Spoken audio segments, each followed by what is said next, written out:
Halo, halo, assalamualaikum warahmatullahi wabarakatuh. Kembali berjumpa dengan saya sebenarnya Orif. Banyak yang sudah nunggu-nunggu nih, pasti lama nggak ngobrol dengan Bang Said Didu. Ada beberapa hari kita kosong ya, dan hari ini kita ajak Anda ngobrol kembali sama Bang Said Didu. Assalamualaikum Bang Said Didu.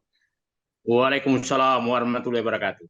Ya ini kalau Anda sering menghilang, agak lama menghilang, tapi cari-cari orang ini karena banyak sekali berita-berita yang perlu dapat pencerahan dari Anda. Saya kalau baca-baca berita gitu, seolah-olah kayak deja vu gitu ya, karena ini cerita-cerita yang berapa tahun yang lalu sudah kita bicarakan soal misalnya bandara yang bakal Ya, dijual, terutama yang bandara-bandara yang menguntungkan itu malah bakal dijual gitu untuk menambal kerugian yang lain-lain, proyek-proyek mangkrak yang lain. Nah ini saya baru beberapa hari yang lalu sebenarnya membaca ini, tapi tetap aja menurut saya ini aktual karena susah banget. Angkasa Pura satu. Nah ini kebetulan Angkasa Pura satu itu sekarang ini menawarkan Bandara Jogja International Airport itu dengan partner strategik itu. Nah ini sebenarnya kalau dari sisi bisnis, apakah itu kalkulasi bisnis biasa atau ada sesuatu sebenarnya di balik itu, Bang Said? saya pikir publik bisa menelusuri YouTube kita ini. Mhm. Karena sebenarnya 2 tahun lalu kita sudah menduga, memproyeksi ini akan terjadi bahwa bandara-bandara yang menguntungkan akan dijual. Itu sudah kita prediksi. Mhm. Eh, Pertanyaannya, kenapa sih dijual atau dikerjasamakan? Mhm. Karena kita sudah menduga bahwa sedang dibangun bandara-bandara yang rugi, yang tidak sama sekali menguntungkan, tapi demi pencitraan maka dibangun dan dipaksakan dibangun. Itu Mhm. contoh Kertajati, Bandara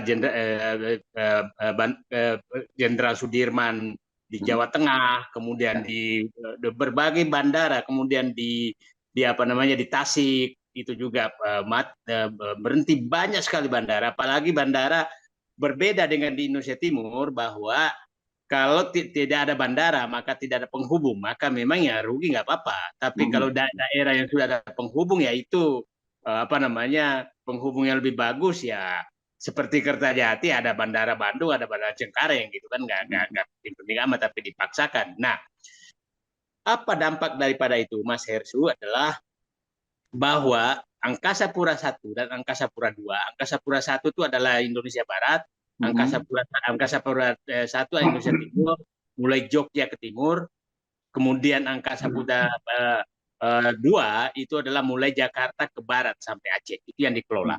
Nah, Mhm. eh, saat tidak ada bandara rugi itu sudah hanya beberapa bandara yang menguntungkan sebenarnya. Saya bisa mulai dari barat, itu hanya Medan, kemudian setelah itu tidak ada bandara yang untung di Sumatera, hanya Medan. Tidak ada satupun yang untung. Saya masih hafal, baru masuk Jakarta yang paling untung paling besar, kemudian apa namanya Bandung dulu agak untung. Nah, jadi Angkasa Pura II sebenarnya itu hanya dua bandara yang untung, yaitu adalah Medan dan Jakarta. Yang lain itu rugi semua. Sekarang bertambah rugi lagi karena banyak bandara yang dibangun tidak sama sekali ada, seperti bandara di Danau Toba kan udah walau dibangun besar-besaran oleh Angkasa Pura II itu tidak ada pesawat sekarang ke sana. Nah, di Indonesia Timur Angkasa Pura I itu Jogja sebenarnya pas-pasan. Apalagi sekarang bandaranya besar, saya yakin rugi. Yang untung juga hanya dua, Mas. Itu dua, ya tiga. Surabaya, Bali, Makassar. Hanya tiga itu yang untung, yang lain rugi semua. Nah, kerugian ini bisa dulu masih ditutupi. Jadi ditutupi oleh bandara yang untung. Nah, sekarang semakin rugi. Yang menarik bahwa bandara yang untung ini yang mau dijual, yang dilepas, kan mulai Kuala Namu, kemudian Jogja, kemudian saya sudah mendengarkan dari Wakil Menteri BUMN bahwa Cengkareng pun sudah disiapkan swastanya untuk membeli, untuk dikerjasamakan. Nah, perlu publik paham, pasti mereka menyatakan tidak dijual kok, asetnya masih ada. Itu kan selalu dikatakan demikian. Yang memang jalan tol, bandara, pelabuhan itu asetnya tetap aset negara. Yang dijual adalah konsesinya. Sama dengan HGU, HGB, HTI itu semua tanah negara. Yang dijual adalah hak usahanya, hak konsesinya gitu. Nah, ini selalu dipakai untuk membodohi rakyat. Kami tidak menjual. Nah, sebelum dibodohi rakyat kita sudah luruskan bahwa memang tidak ada penjualan aset negara, tapi itu adalah hak konsesi untuk mendapatkan uang, dan itulah yang sebenarnya yang dianggap hak aset gitu loh. Nah, itu yang dianggap aset karena untuk memungut tol, bandara, pelabuhan seperti itu. Nah, sekarang kenapa ini dijual? Yang dikerjasamakan yang menarik adalah ini dikerjasamakan yang terpikir oleh saya dulu, yang kita dulu bangga-banggakan, yang kita inginkan dulu Mas Hersu adalah bahwa BUMN itu justru mengakuisisi pekerjaan di luar negeri. Istilahnya BUMN go global. Itu yang kita inginkan, kita harapkan dulu tuh mulai 2014, mulailah. Mungkin Angkasa Pura I akan mengelola bandara di Malaysia, akan mengelola bandara di Afrika, akan mengelola bandara di India, gitu kan. Kemudian jalan tol, Jasa Marga akan membangun jalan tol di negara-negara ASEAN, Pertamina akan punya kilang minyak di negara Arab Saudi, negara Timur Tengah, di Afrika, dan lain-lain. Itu yang kita harapkan. Telkom kita harapkan dulu masuk. Dulu pabrik semen sempat masuk ke Vietnam. Saya nggak tahu masih ada nggak sekarang. Nah, itu yang kita harapkan. Sekarang yang terjadi justru aset-aset yang ada itu mengundang asing masuk untuk untuk menguasai. Nah, jadi kalau ada yang menyatakan bahwa BUMN makin bagus, kalau yang tanda makin bagus itu kalau untungnya makin bagus, kemudian makin menyebar ke luar negeri, bukan makin banyak menjual. Kalau makin banyak menjual, saya pikir ya siapapun itu gampang. Siapa yang nggak mau jual Cengkareng? Nah, agenda yang perlu kita takutkan adalah Mas Hersu adalah siapa tahu karena terjadi dalam hal yang sama terjadi kekurangan dana untuk pembangunan proyek-proyek yang utang dari Cina. Jangan sampai pemerintah menjaminkan aset-aset ini kepada Cina. Itu yang was-was saya. Nah, pertanyaan saya Mas Hersu, sekarang kenapa sih bandara-bandara itu dikerjasamakan? Kuala Namu dikerjasamakan dengan India. Saya sudah ke India. Dan saya tidak pernah melihat sejarah India itu pengelola bandara yang baik. Saya tidak pernah lihat. Anda mendarat di New Delhi, di Mumbai. Wah, itu bandaranya jauh sekali daripada Cengkareng. Tapi kok dikerjasamakan dengan India. Pesawat India, kalau memang pikirannya India, pesawat India juga nggak ada kok di menguasai penerbangan dunia gitu. Jadi saya nggak ngerti apa di balik kerjasama India, mungkin karena di Medan banyak orang India kali sehingga kerjasama dengan India. Nah, yang kita awasi ini Cengkareng, Mas. Kalau ini sudah jual, menariknya Cengkareng, Mas Hersu. Setelah habis-habisan dua, itu kan sekarang ada kesalahan. Saya dapat informasi, ada kesalahan teknis. Pembangunan landasan bandara Cengkareng 2, Cengkareng 3. Karena ada 2 landasan segitu, itu terlalu dekat sehingga itu tidak bisa menambah kapasitas jumlah pesawat yang mendarat karena tetap hanya 2. Karena terlalu dekat. Tapi saya nggak tahu ini demi proyek atau apa. Sehingga menjadi setelah beroperasi, itu menjadi beban Angkasa Pura. Karena kena beban penyusutan, bayar utang, dan operasional lintasan 3 itu. Nah, orang-orang seperti ini menurut saya itu harus bertanggung jawab yang membuat kerugian seperti ini. Itu Mas Her. Sekarang orang kan pertanyaannya gitu, ini kan pendekatan bisnis, ini partner strategis gitu. Kan mereka selalu ngomong bahwa ini menguntungkan gitu. Apa keberatan Anda dan apakah juga memang ada bahayanya kalau kemudian bandara-bandara ini dikuasai oleh asing? Saya dari awal sangat takut kalau bandara dikuasai oleh asing. Karena bandara, pelabuhan itu memang adalah pintu masuknya negara. Suatu negara. Nah, makanya di bandara itu ada namanya otoritas bandara. Wakil dari negara. Itu otoritas bandara itu betul-betul itu negara. Jadi orang bisa keluar kalau setelah bebas semua dari pemeriksaan bea cukai, imigrasi, dan lain-lain. Coba bisa Anda bayangkan, masih dipegang oleh kita aja, tenaga kerja asing ilegal gampang masuk, penyelundupan narkoba gampang masuk, ya kan? Apalagi sudah dipegang asing. Pelabuhan juga demikian. Jadi saya tidak pikir lagi bahwa mengelola bandara itu menurut saya itu tidak terlalu sulit, tidak terlalu sulit. Terlalu bodoh kita menyerahkan itu. Kalaupun mau mengelola, Mas Hersu, kenapa sih nggak pakai konsultan aja? Kenapa mesti dikerjasamakan? Gitu loh. Itu kan kenapa mesti dikerjasamakan? Konsultan aja kalau memang kita bodoh. Dan saya pikir tidak bodoh kok. Perkembangan Angkasa Pura I, Angkasa Pura II bekerja sendiri itu tidak ada yang bisa pertumbuhannya bagus sekali kok. Kenapa sekarang dipaksa untuk bekerja sama? Jadi saya menduga Mas Hersu, bahwa sebenarnya sudah terjadi masalah besar di dalam BUMN Angkasa Pura dan seperti halnya yang terjadi di BUMN konstruksi yang membangun jalan tol. Sepertinya sudah terjadi, cuma belum terbuka. Bahwa sepertinya dia sudah kehabisan cash untuk membiayai proyek mangkrak. Jadi saya ingin menyatakan kerjasama asing atau penjualan BUMN adalah dampak dari proyek mangkrak. Jadi mangkrak inilah yang menyebabkan BUMN kita harus dijual atau dikerjasamakan. Itu saya pikir penyebabnya, Pak. Jadi ini menanggung beban. Jadi perusahaan-perusahaan bandara-bandara yang menguntungkan itu menanggung beban kerugian dari bandara-bandara lain yang mangkrak atau yang rugi itu. Betul. Jadi, jadi saya sekarang begini, Mas Heru. Dengan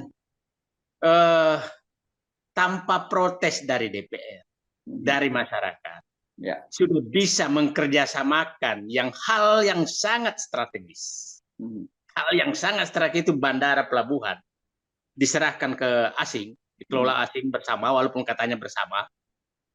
Saya yakin tinggal menunggu waktu aset-aset Jakarta, ibu kota, demi pindahnya ibu kota, itu akan dilakukan hal yang sama.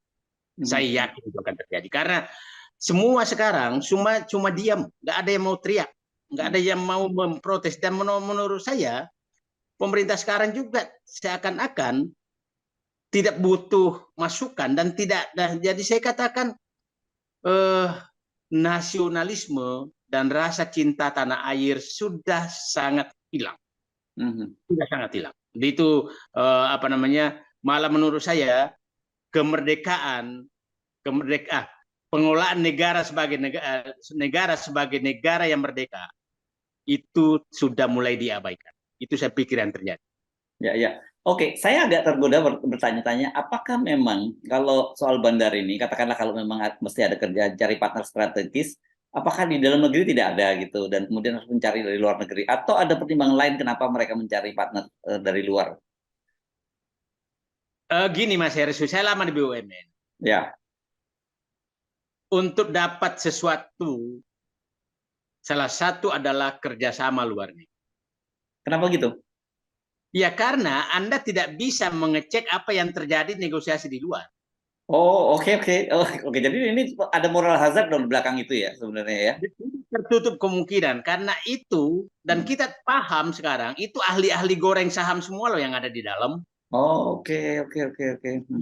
Itu ahli-ahli goreng saham semua. Bukan ahli korporasi loh, Mas. Bukan ahli korporasi yang sedang mengelola BUMN. Saya belum pernah lihat korporasinya sukses.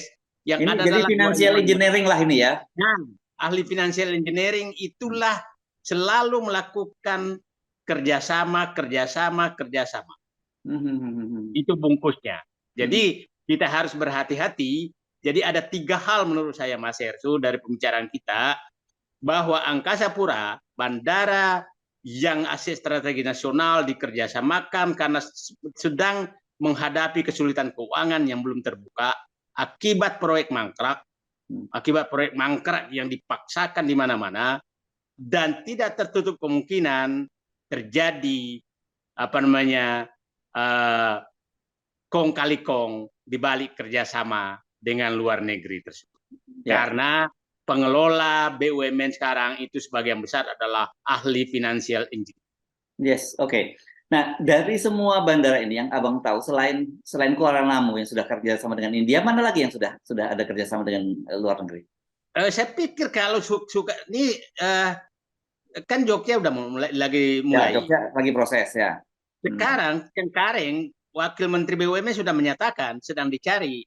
Oh. Itu sudah dicari. Nah, Mhm. jadi saya pikir ya lama-lama ya memang saya lihat saya tersentuh benar hati saya. Nasionalisme kita sudah dibuang kemana? Oke, yes. Oke, baik. Jadi ini sebenarnya ya, kalaupun dibungkus dengan pernyataan bahwa ini dalam rangka partner strategi untuk pengembangan bisnis dan sebagainya, ini sebenarnya buat orang yang paham ada indikator, ada sesuatu yang ada something wrong lah gitu di sini ya. Bungkus mitra strategis adalah Nah. bungkus menyatakan kami tidak mampu dan kami bodoh. Oke. Itu bungkusnya. Jadi sebenarnya Ya. itu pengakuan dari pengelola BUMN sekarang bahwa dia bodoh dan tidak mampu mengelola BUMN. Ya, Oke. Yang Ya. kedua, membungkus bahwa ada masalah yang kita harus tutupi segera sebelum Ya. meledak. Yang Ya. ketiga, kemungkinan terjadi bahwa dari kerjasama itu di kemudian hari ada kerjasama lain di balik. Yes, oke.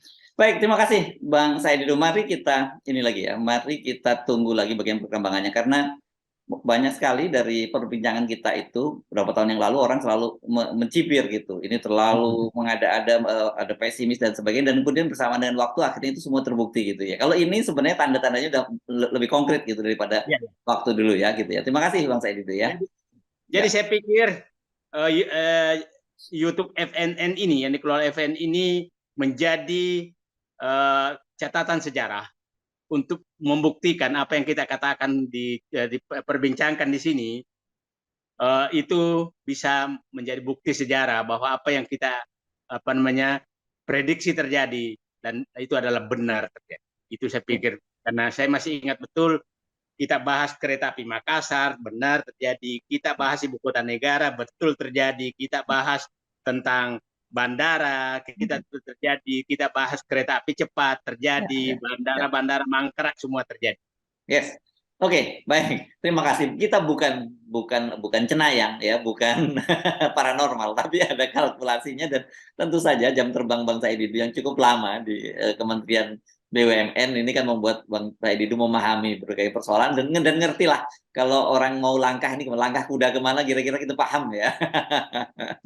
Saya bermimpi pengelola BUMN itu muncul lagi kembali, bahwa tujuan saya adalah membuat BUMN go global, masuk dunia, dan menghadang pemain dunia masuk. Bukan seperti sekarang, aneka tambang dimatikan, maka masuklah petambang dari Cina. Bukan begitu yang menurut saya. Kereta api akan mati karena kereta api cepat. Bukan membunuh BUMN dengan mengundang asing ke Indonesia. Yes, oke, baik. Terima kasih Bang Saidido. Assalamualaikum warahmatullahi wabarakatuh. Waalaikumsalam warahmatullahi wabarakatuh.